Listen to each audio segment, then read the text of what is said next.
Now, I've heard that Freud did originate the idea of the unconscious, and Peikoff doesn't say who did, but he asserts here that Freud did not. What he did originate, relying on all these theories, is a specific and in its details unprecedented view of man. Freud offers to the world not man the dutiful, decorous non-perceiver, as Immanuel Kant did. Immanuel Kant wanted a man who is duty-bound and tries to act in some sort of virtuous way. But not man the defeated plaything of grand-scale forces, such as a malevolent reality, or God, or society, or a tragic flaw, like in Shakespeare, the tragic flaw or whatever. He didn't do any of that. Believing that man is ultimately doomed to frustration and failure. That has been said before, like the Greeks thought that. Ultimately, you climb too high, there's a thing called hubris. That'll bring you down. Freud didn't, that's not Freud's. He's beyond that, unprecedented Freud was. Freud offers, quote, man the defeated plaything of the gutter, man the smutty pawn, shaped by sexual aberrations and toilet training, itching to rape his mother, castrate his father, hoard his excrement.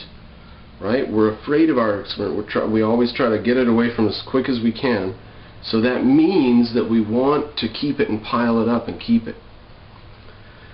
Man the sordid cheat who pursues science because he is a frustrated voyeur. Pursues science. He would like to peer into the secret lives of all women and stuff. But instead, he peers into reality with science. So he does science because he's a frustrated voyeur. He practices surgery.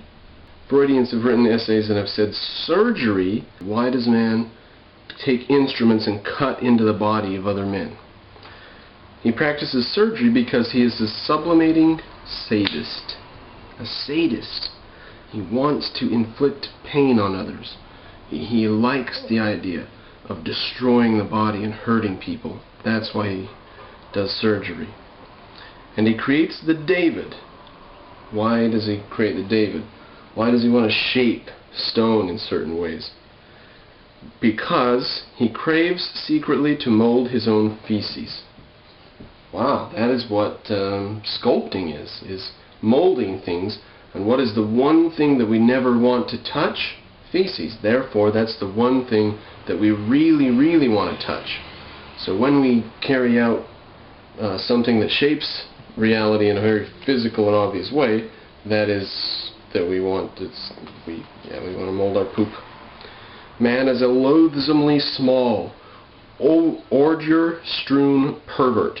Such is the sort of a wound that Freud inflicted on the being, who had once been defined in a radiantly different age as the rational animal.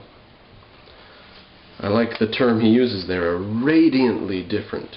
He could have said radically different age, but that doesn't catch quite what he's saying. A radiantly different age, different in a majestic sort of way from the Freudian era, from Nazism.